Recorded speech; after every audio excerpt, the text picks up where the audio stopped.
Noor Nechnesh, bonjour. Bonjour. Merci beaucoup d'être là. Vous êtes Merci notre femme inspirante de la semaine et vous êtes une femme inspirante tout court face à cette maladie, face à votre combat. Vous avez choisi le sourire. On va vous regarder en reportage. Nos équipes sont venues vous rencontrer et on revient pour en discuter avec vous. À tout de suite. Je m'appelle Noor Nechnesh, je suis cadre supérieur. J'ai 30 ans, je suis mariée depuis environ 2 ans et voici mon histoire. En avril 2018, je suis allée aux urgences parce que j'avais des crampes d'estomac, je n'arrivais plus à marcher et que la douleur était insupportable. On a pensé au départ que c'était dû à un appendicite. On a fait des examens et ils ont révélé que j'avais une tumeur ovarienne de 22 cm.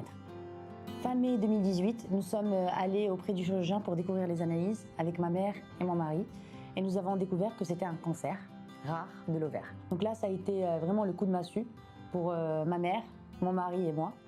Mon mari a gardé la face, mais ma mère était complètement inconsolable. Du coup, j'ai décidé de montrer la bonne face, de sourire continuellement, de lui faire des blagues et de lui montrer que j'étais solide, que je n'étais pas du tout impactée par la maladie et que ce n'était pas grave, pour essayer de sous-estimer la situation.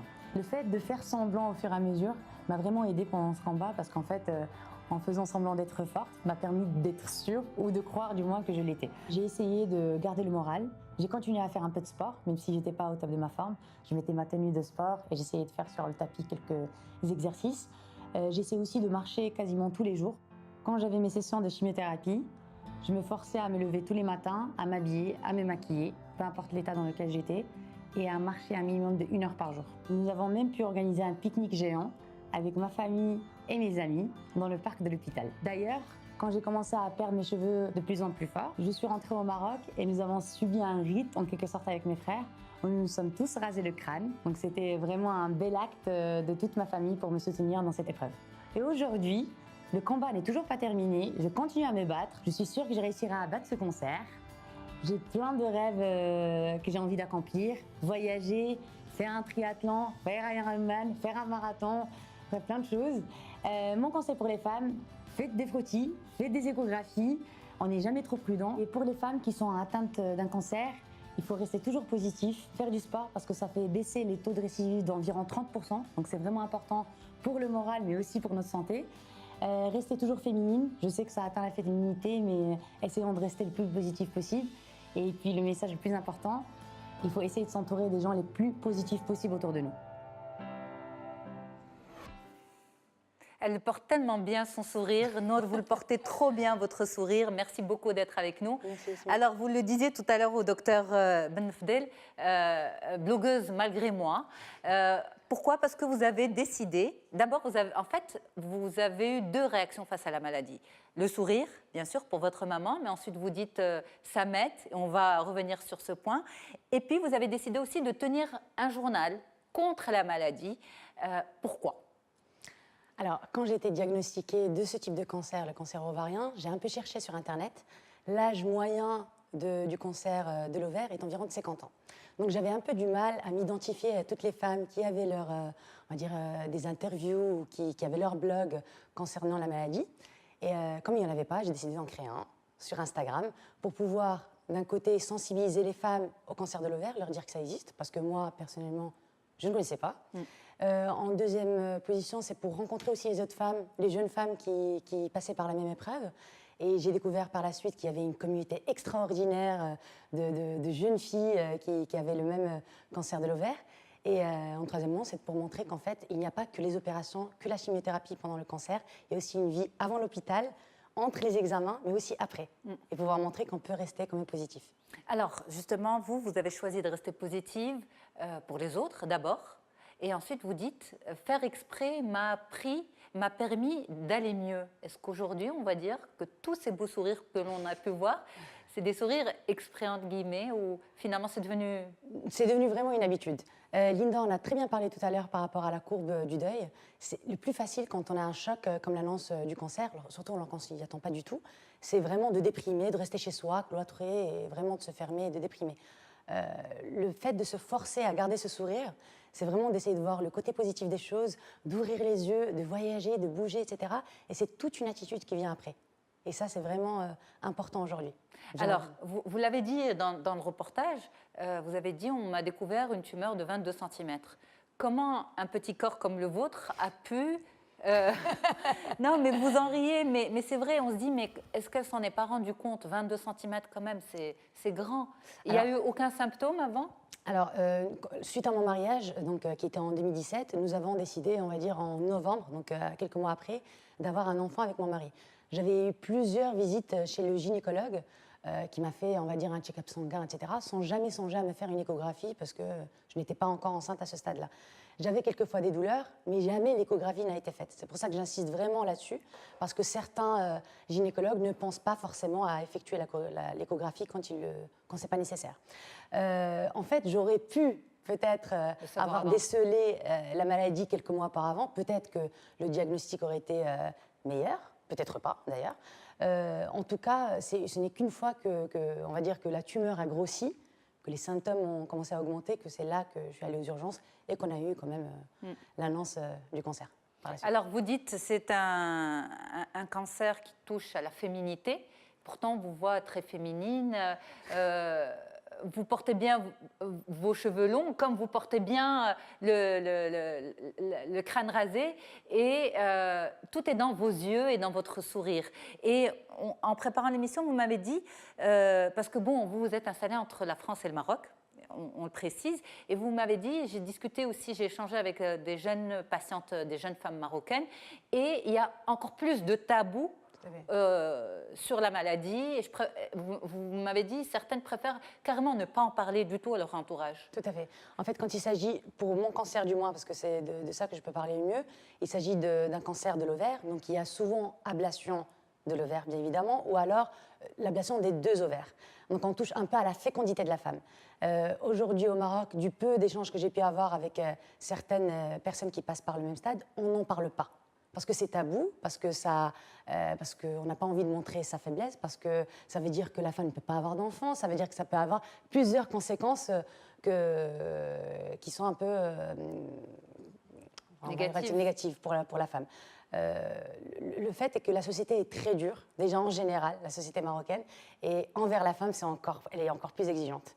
Donc elle me disait qu'elle préférait pour certaines absolument rien dire, attendre par exemple d'être en rémission pour pouvoir en parler, même à certains membres de la famille, ou alors ne pas en parler du tout. Ne pas en parler absolument. Mais vous allez comment, Nour? Je pense aller bien. Oui. Je pense aller bien. Il y a des périodes, on va dire, de bien et des périodes de moins bien. Mais en tout cas, je suis dans le top de ma forme. Et par rapport à tous ces projets sportifs, parce que vous partagez beaucoup sur le sport aussi, sur les réseaux sociaux, vous dites que c'est très important, que ce soit pour le moral, mais aussi parce que ça permet de lutter contre la maladie. Physiquement, vous avez couru à 8 km il n'y a pas longtemps. Oui. Bravo, hein, c'est super, parce que 8 km, même pour une personne qui n'a pas de cancer, c'est un exploit. C'est gentil, Yasmine. En tout cas, je me sentais toujours bien quand je faisais du sport. Quand je m'étais renseignée par la suite, je me suis rendu compte que quand on faisait une activité sportive, il y avait deux types d'hormones qui étaient sécrétées par le corps, les endorphines et la dopamine. L'endorphine, en fait, elle permet d'avoir, on va dire, la sensation de bien-être. Donc moi, j'étais preneuse, hein, c'est magnifique. Et la deuxième hormone, c'est la dopamine. Elle permet de réduire la sensation de fatigue. Quand on subit les traitements de chimiothérapie ou suite à la chirurgie, etc., le fait de se forcer, du moins, à faire un minimum d'activité sportive, on a ce mix des deux hormones et je trouve que c'est vraiment bon à prendre. Quand même. Mais est-ce qu'il y a des moments où il faut laisser son corps se reposer après une chimiothérapie? Est-ce que vous dites aux gens allez faire du sport directement après, ou au contraire il faut s'écouter parce qu'il y a des moments où on est vraiment à plat, on est fatigué? On va dire après une laparotomie, vu qu'on a une ouverture sur tout le ventre, on ne peut pas vraiment faire de sport. Le docteur sera d'accord avec moi. On ne peut pas vraiment faire de sport. Il y a un repos quand même d'environ 1 mois avant de pouvoir faire du sport. Mais on peut marcher. Marcher, c'est déjà un sport en soi. Si on marche 1 heure, tranquillement, doucement, c'est déjà un bon pas en avant. Ensuite, pour la chimiothérapie, moi, je conseille toujours de marcher. De toute façon, le corps nous dit stop au bout d'un moment. Hein. Quand on est en train de vomir, on ne va pas aller faire du crossfit. Quand on a des nausées ou qu'on a envie de s'évanouir, on ne va pas se dire allez, c'est bon, là je me sens bien, je vais faire des pompes. Ouais. Donc, Elle en parle d'une manière, mais on a presque l'impression que vous êtes complètement détachée. Non, Non, pas du tout. Je me sens confiante. Mais dites-moi, Nour, est-ce qu'on peut vous poser cette question? Est-ce que la maladie vous a appris quelque chose? Est-ce que la maladie m'a appris quelque chose? Je pense que c'est difficile de répondre à cette question. Mais ce qu'elle m'a permis déjà d'avoir, c'est de me rendre compte de tout ce que j'avais en fait, et tout ce que j'ai aujourd'hui. Dire d'être vraiment reconnaissante de tout l'entourage que j'ai, de ma force. Il faut relativiser. J'arrive à marcher, j'arrive à parler, j'entends, je vois. Et il faut toujours relativiser par rapport à d'autres gens qui n'ont pas eu cette chance. Donc, remettons chaque chose dans... Précis. Qu'est-ce que vous en pensez, docteur? Je vous vois. Je suis émerveillé. C'est une leçon de courage de la part de Nour. Moi, je côtoie chaque jour des patientes et on voit de tout type. Il y a aussi des patientes qui sont très courageuses, qui véhiculent de l'énergie positive, et il y a des patientes qui sont vraiment dévastées par avoir parce qu'on connaît plusieurs types de cancers, ça dépend des types, ça dépend de l'évolution, la chimiothérapie. Et ce que je sais, c'est que les patientes qui prennent des choses du côté positif, avoir toujours de l'énergie positive, eh ben, c'est les patientes qui arrivent à vaincre le cancer. Je pense qu'on a fait un chemin depuis les années 80-90 où le cancer, dans la tête des Marocains, tue à 100%. Et maintenant, où le cancer ne tue plus. Moi, j'ai des patientes qui sont mortes d'autre chose que leur cancer. Donc, il faut prendre, c'est le message, je pense que véhicule Nour, il faut bien vivre sa vie et se dire que les autres n'ont rien de plus par rapport à une patiente qui a un cancer. Au contraire, elle peut mieux vivre sa maladie tout en vivant sa vie correctement. Alors Nour, vous êtes vers la voie de la rémission? Pas encore, j'espère bientôt. Si j'entends bien le docteur, bientôt. En tout cas, merci beaucoup d'être avec nous, de nous faire confiance, de raconter aux téléspectateurs votre histoire et de donner cette énergie et ce sourire que vous nous donnez ici sur le plateau. On a des questions pour vous justement de la part de nos téléspectatrices. Alors, la première vous dit, Amel, pourquoi choisir Instagram pour exposer une maladie très personnelle? Justement, vu que j'étais justement sur Instagram en train de chercher à m'identifier à d'autres personnes et que les gens pensent justement que c'est une maladie personnelle, je ne trouvais personne. Le fait de m'exposer, on va dire, c'est pour donner un peu en avant, pour rendre moins tabou déjà la maladie pour le cancer de l'ovaire. Et puis, parce que le cancer ne doit pas être une chose qui est personnelle. Hein. Il faut en parler, il faut le banaliser comme une maladie quelconque pour qu'on puisse avancer. On donne votre Instagram? Oui, bien sûr. C'est nour.bnn. Voilà, nour.bnn, exactement.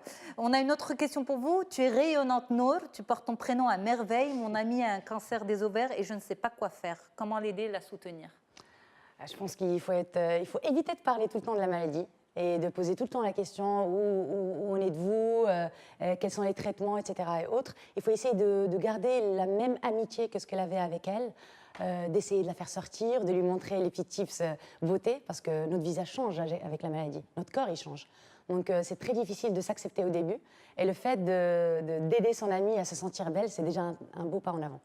Alors, pour nos téléspectateurs un peu partout dans le monde, Nour, ça veut dire la lumière. Voilà. Notre lumière sur le plateau aujourd'hui. Merci beaucoup, Nour Nechnef. C'est un plaisir de vous recevoir. Et à vos côtés, il y a un gynécologue qui est en admiration et qu'on retrouve tout de suite pour notre interview santé.